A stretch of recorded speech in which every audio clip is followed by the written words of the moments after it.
कश्चित दुख भाव वेद, एक ही मंत्र बहुजन हिताय बहुजन सुखाय। इसी भावना इसी विश्वास के साथ मैं ऋतु साबू आप सभी गणमान्य अतिथियों का उल्लास भरा जोश भरा हार्दिक अभिनंदन करती हूँ। प्राप्त हुआ जैसा कि आप और हम सभी जानते हैं, माहेश्वरी हॉस्टल के लोकार्पण में एकत्रित हुए हैं और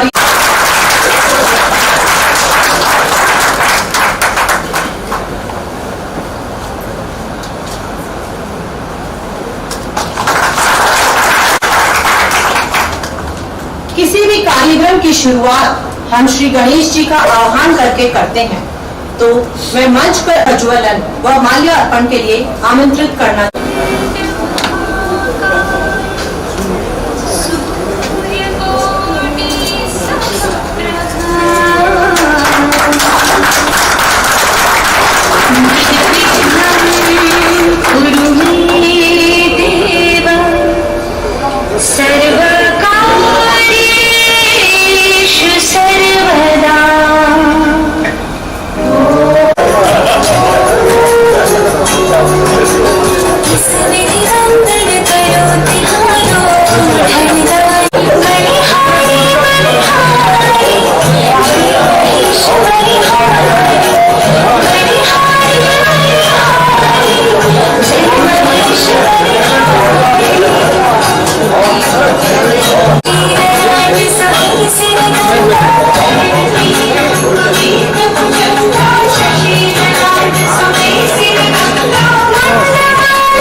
माहेश्वरी समाज के जाने माने सामाजिक चिंतन, प्रशासनिक सेवा के सर्वोच्च पदाधिकारी और समाज सेवा के सभापति, यानी कि एक सुंदर सुसज्जित मंच, तो जोरदार करतल ध्वनि से इस मंच का अभिनंदन। माहेश्वरी हॉस्टल में पुनः आपका स्वागत।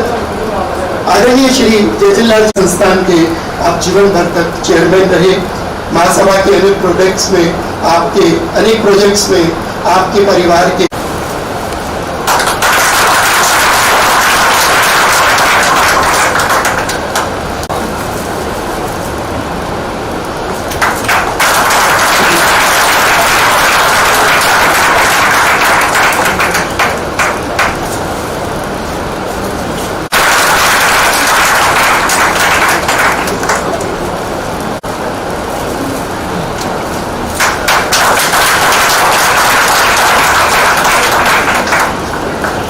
सामने प्रेरणा दी। ये प्रेरणा सोनी जी से लेकर सोनी जी तक आज भी अनवरत जारी है। 2011 में ट्रस्ट ने एक 900 गज का एक प्लॉट अपन लोगों ने मुरारी के अंदर क्रय कर लिया था और हमारा उद्देश्य था कि हम लोग पूरे भारत से कम 150-200 छात्रों के लिए एक ऐसा एक छात्रावास का निर्माण करें जो हर क्षेत्र के अंदर शिक्षा ग्रहण कर सके। लेकिन 2012 आते हम लोगों के विचार में है और हम लोगों की सोच के अंदर एक बदलाव आया, एक नई भावना पैदा हुई कि हम लोग क्यों नहीं, जो दिल्ली आज यूपीएससी का मुख्य गढ़ है और हमारे समाज में यूपीएससी के लिए ज़्यादा भागीदारी की आवश्यकता है। हमने अपनी भावनाओं को एक पत्र द्वारा तत्कालीन सभापति एवं महामंत्री जी को अपनी भावनाएं व्यक्त की। लेकिन ये उस समय हमारा एक दुर्भाग्य रहा कि 2011 से लेकर 2016 तक हम उस जगह पे उस छात्रावास का निर्माण नहीं कर सके। कारण चाहे कोई भी रहा हो, मैं उस कारणों के अंदर नहीं जाना चाहता। 2016 के अंदर जब एक विशेष बैठक का आयोजन किया गया और हमने निश्चय किया कि 5 साल से जिस जगह को हम लेके चल रहे हैं और वो जगह किसी कारण से हम लोग उसका निर्माण नहीं कर पा रहे हैं, तो उस विशेष बैठक के अंदर निर्णय लिया गया कि उस हम जगह को बेच दें और कम से कम उस किराए को लेकर एक छात्रावास का संचालन करें।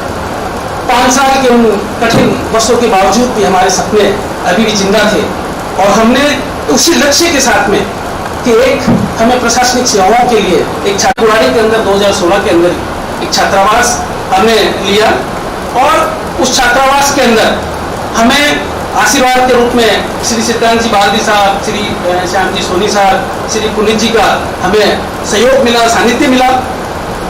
लेकिन जब 2016 के अंदर हमने इस छात्रावास संचालन करने के अवसर 5-6 महीने बाद में हमें एहसास हुआ, जो हमारे छात्र वहाँ पे पढ़ाई कर रहे थे, अक्सर वो सारे छात्र राजेंद्र नगर और करोलबाग एरिया के अंदर पढ़ाई करने के लिए आते थे। हमें कहीं न कहीं लगा कि ये कहीं ऐसा तो नहीं है कि हम जो छात्रावास का जो चयन कर रहे हैं, जो पुरानी जो हमारा एरिया है, कहीं वो सही तो नहीं है।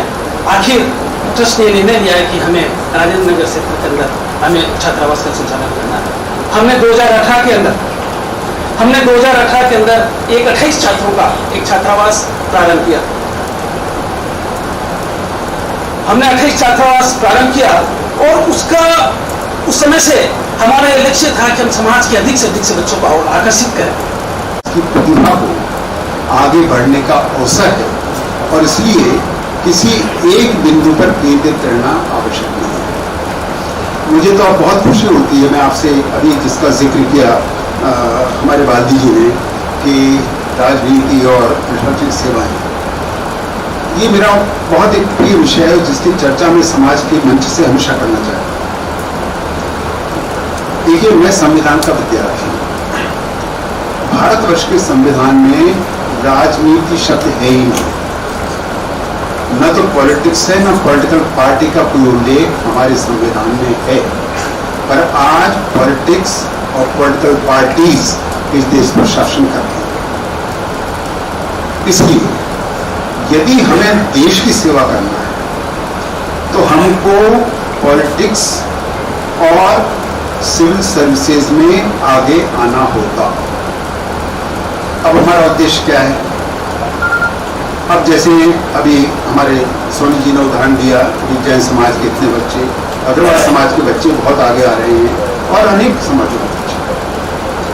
तो ये क्यों कहना चाहते हैं आप कि महेशी समाज के बच्चे आगे आए? ये क्या फिरका परिस्थिति नहीं है? पूरे देश के बच्चे आगे रहना चाहिए। आप समाज की बात क्यों करते हैं? मेरा नजरिया इसमें थोड़ा है और ये मैं आपसे बांटना चाहता हूँ। मेरा कहना ये है कि आत्मविश्वास और चैतन्यता जब तक प्रतिस्पर्धा नहीं हो, जागृत नहीं होती। तो पहले तो हमारे अपने समाज के अंदर हमें प्रतिस्पर्धा एक दूसरे से करनी चाहिए। फिर दूसरी बात, कोई भी समाज हो हमें उनसे प्रतिस्पर्धा करनी चाहिए। भाई जैन समाज के लोग आगे जा रहे हैं, अग्रवाल समाज के लोग आगे जा रहे हैं, तो वैश्य समाज के लोग क्यों पीछे हैं? वो भी आगे जाए।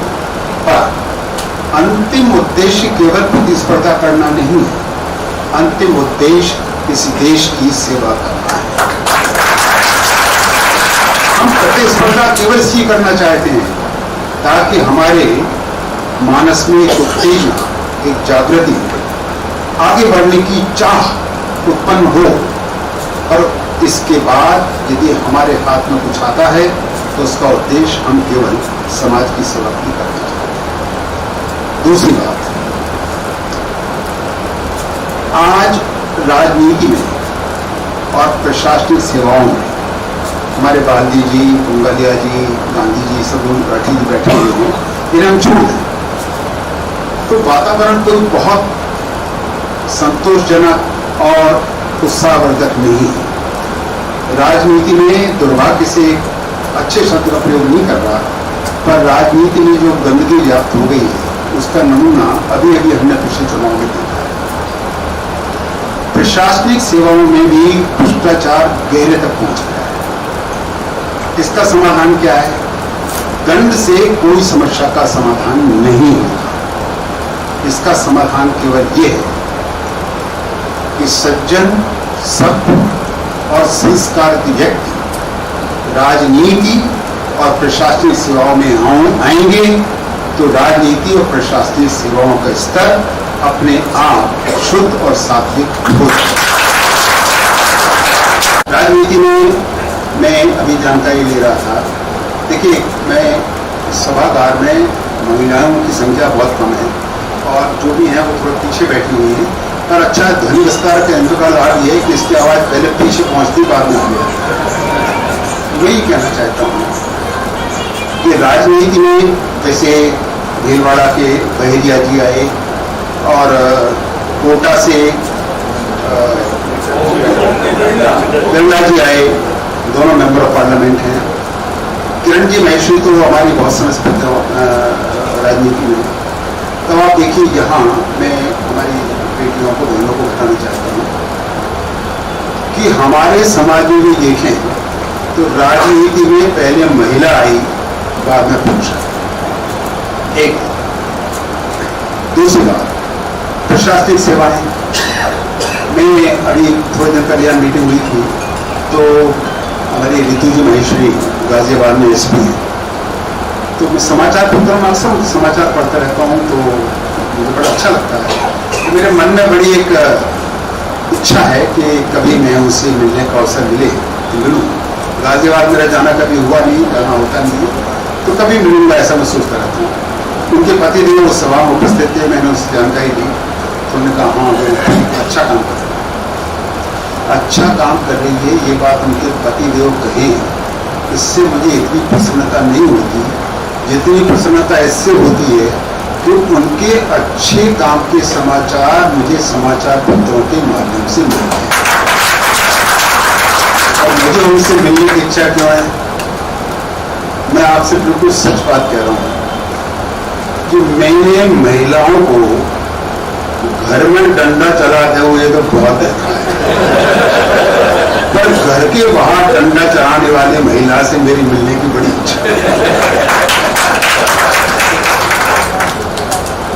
आशय मेरा केवल ये है कि ये क्षेत्र ऐसा है कि जहां पुरुष और महिलाएं आगे बढ़ रहे हैं, हमारे समाज की महिलाओं को भी आगे बढ़ना चाहिए। एक बात और, हमारे समाज में बड़ा अच्छा काम होता है। मैंने सब कुछ तो कह दिया, उसी में से ले लीजिए और क्या करेंगे। बच्चों को तो मैं यही मैसेज देना चाहता हूँ, मेहनत करना चाहिए, चरित्रवान बनना चाहिए और विवेकानंद जैसे किसी व्यक्ति को अपना रोल मॉडल बनाना चाहिए, क्योंकि अच्छी शिक्षा, शरीर स्वस्थ हो, मानस स्वस्थ हो, बच्चे हमारे प्रतिभावान हैं, इनकी प्रतिभा और आगे बढ़े और ये सब देश की सेवा करने के योग्य बन सकें, इसका हमें हर संभव प्रयास करना चाहिए।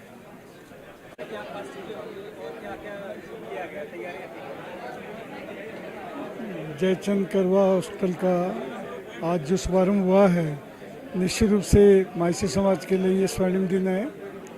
इस हॉस्टल के माध्यम से समाज के जो प्रतिभावान छात्र हैं और गांव में रहने वाले हैं, कमज़ोर आय के हैं, उन लोगों को यहाँ पे बहुत ही कम खर्चे में वो सारी सुविधाएं उपलब्ध होगी जिससे वो अपना दिन का काम पूरा कर सकते हैं और यहाँ से जो बच्चे निकलेंगे और राष्ट्र निर्माण के अंदर बहुत बड़ी अहम भूमिका अदा कर सकते हैं।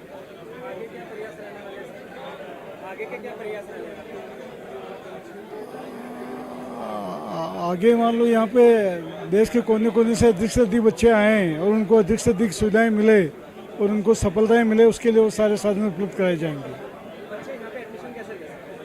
बच्चे का एडमिशन जो है, एक कमेटी जो है, जो प्रशासनिक सेवाओं के अधिकारी है, उनके माध्यम से उनका सिलेक्शन किया जाएगा और समाज के जो ट्रस्ट है उनके माध्यम से जिनको धन की आवश्यकता है उनको धन की सुविधा उपलब्ध कराई जाएगी।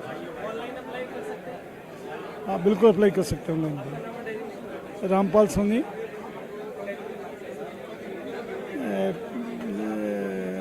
भूतपूर्व अध्यक्ष महासभा। चंदन पुगालिया। बहुत ज़रूरत पड़ती है। जब मैं यहाँ दिल्ली आया था तो इस तरीके का कोई हॉस्टल नहीं था, कुछ नहीं था, लेकिन महेश्वरी का अब ये जो हॉस्टल बन रहा है आई थिंक बहुत कारगर होगा जो भी बच्चे आएंगे उनके लिए और उनको बड़ा ही फल प्राप्त होगा इसका।